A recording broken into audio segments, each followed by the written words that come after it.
کئی روایتی ثقافتوں اور مقدس مقامات پر اب جدت کا سونامی سب کچھ بہا لے جا رہا ہے، جس کی وجہ سے ان کے مطابق کئی ثقافتوں میں اب مذہبی عقائد، لوک کہانیاں اور تہمت کی گنجائش کم ہو گئی ہے۔ مقدس چیزیں اب واضح طور پر دباؤ میں ہیں، مگر انٹرنیٹ سے زبردست کنیکشن کے ساتھ ہم یہ بھولتے جا رہے ہیں کہ اب بھی دنیا میں بہت کچھ ایسا ہے جو ہم نہیں جانتے۔ ہم نہیں بھول سکتے کہ اب بھی دنیا میں مقدس مقامات اور مقدس علاقے ہیں۔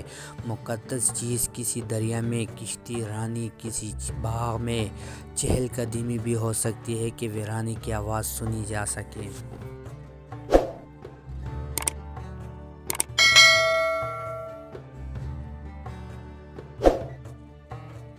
روس میں ویل کی ہڈیوں کے کمرے۔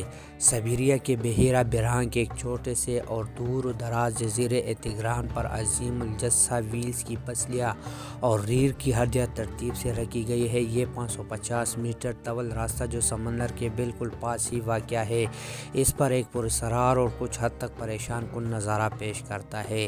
رینیئر بتاتے ہیں کہ ان میں کئی سائٹ پر قریب ہی نورادات بھی پائے گئے۔ آرکیالوجی کا نظریہ یہ ہے کہ لوگ ان جگہوں پر اکٹھا ہوا کرتے تھے، وہ ویل کی ہڈیاں کھڑی کرتے اور ان پر برفانی ریچھ یا کسی مشک بیل کی کھال ڈال کر ان کا قبر بنا لیتے۔ اس کے اندر یہ مقدس اجلاس منعقد کیا کرتے تھے۔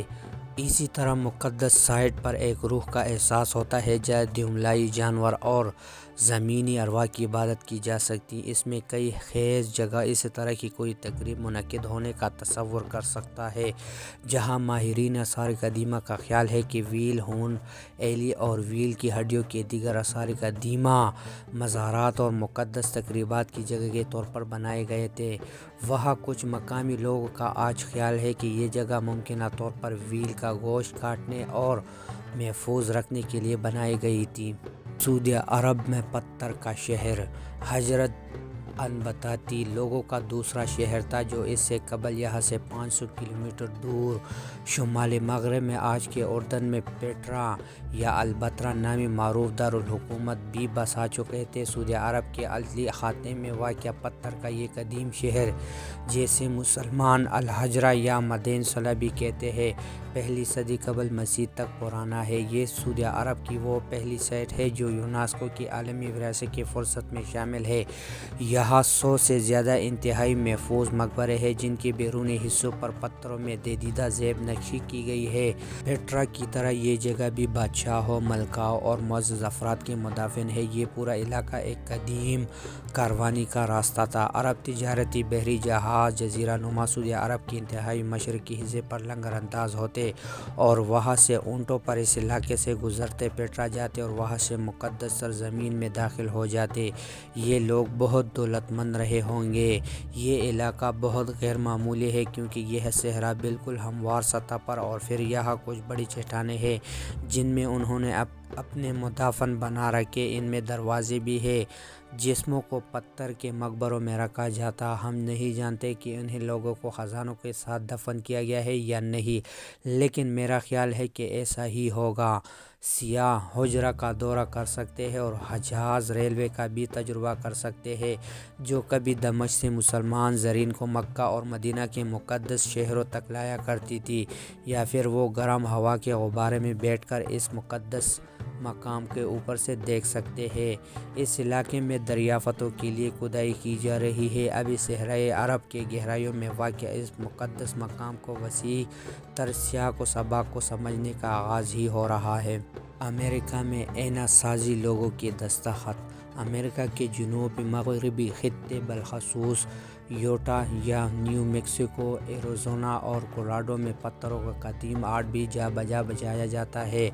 پیٹروگراف کہلانے والے یہ نقش سب سے زیادہ افرومنٹ اور اینا سازی لوگوں کے بنائے تھے، جن میں اکثر اوقات انسانی شیبہ، جانور شکار، ہتھیار اور ہاتھوں کے نقش نظر آتے ہیں۔ ان سائٹس کو امریکہ کے اولین قبائل ابھی بھی مقدس مانتے ہیں اور انہیں اپنی ماضی اور ثقافتی وراثت سے ایک معنی خیز تعلق سمجھے جاتے ہیں۔ نیو میکسیکو کے شہر سینٹا فے میں رہتے ہوئے مجھے ہمیشہ اولین اقوام کے لیے بہت کشش محسوس ہوتی ہے کہ یہ تصویر یوٹا میں لی گئی تھی۔ ان کے بارے میں خیال ہے کہ یہ 4000 سال قدیم ہے، مگر یہ بہترین حالت میں ہے۔ آپ تصور کر سکتے ہیں کہ ایک قدیم شخص اپنے ہاتھیں رنگے اور پتھر پر نشان ثابت کرے کہ ہاتھوں کے نقش گزرے زمانوں کی ایک طاقتور بازگشت ہے۔ میں تصور کرتا ہوں کہ شکاریوں کا ایک گروہ سائے میں بیٹھا ہوا اور کہے، ہم اپنا دستخط کیوں نہیں کر دیتے؟ میرے نزدیک ایسا کہنے کے مترادف ہوگا کہ ہم کیوں نہیں۔ سیاح امریکہ کے بیر انٹرنیشنل موومنٹ میں انسازی لوگوں کی ایک قدیم آبادی اور اناج ذخیرہ کرنے کی جگہ فلن روف کھنڈرات میں دیگر ہاتھوں کے نقش بھی دیکھ سکتے ہیں، جبکہ یوٹا کے قصبے بلف میں سینڈ آئلینڈ پر گلاف پینل میں مختلف صدیوں میں پتھروں پر بنائے گئے نقش ہیں۔ ان میں کوپیلی بھی شامل ہے جو بانسری بجانے والے اور انسانی تولید کا دیوتا ہے۔ منگولیا کے ہرن اسٹون۔ منگولیا شاندار تاریخ والا ایک حیران کن ملک ہے۔ شمالی منگولیا میں قدیم مدفن جا جاتے ہیں۔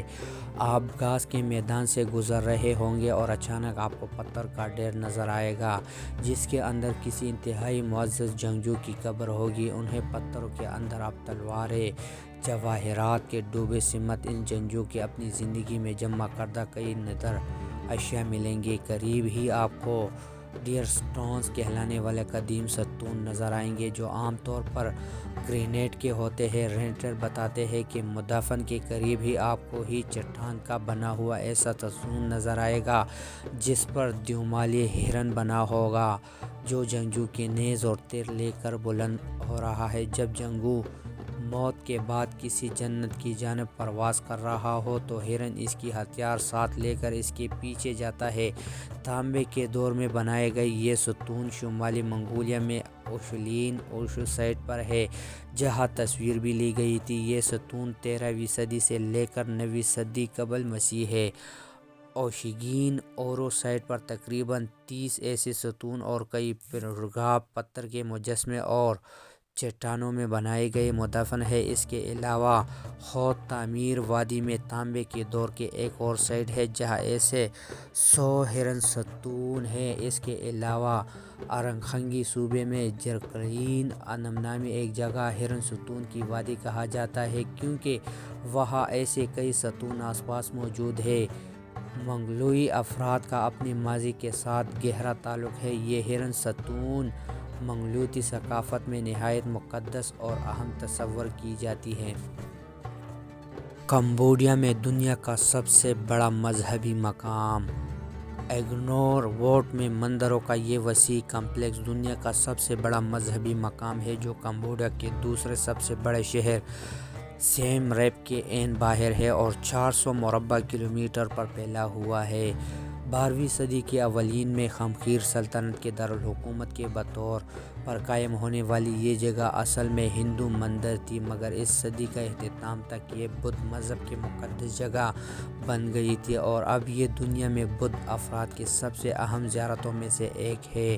راہب و راہب، مقامی کمبوڈین لوگ اور دیگر بدھ افراد یہاں ہر روز دعائیں کرنے اور نذرانے پیش کرنے کے لیے آتے رہتے ہیں، جبکہ سیاح اکثر یہاں ہر صبح جمع ہوتے ہیں تاکہ سورج سے اس جگہ کے منور ہونے کا نظارہ کر سکیں، جو کئی لوگوں کے لیے ایک روحانی تجربہ ہوتا ہے۔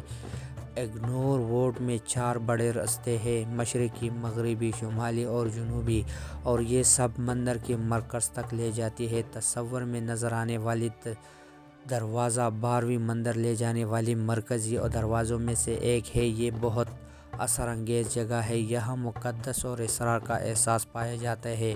کئی لوگ یہاں غور کرتے ہیں کہ کس طرح جنگل انسان کی بنائی ہوئی چیز کو اپنے اندر واپس سنوار رہا ہے اور برگر کے عظیم الجثہ درخت کئی مندروں کو بیچ میں سے چیر رہے ہیں۔ 52 مندروں کو دیکھ کر ہندو مت کی کئی دھملائی کہانیاں یاد آ جاتی ہیں، جن میں سے ایک جنت کی طرف مقدس سفیر ہے۔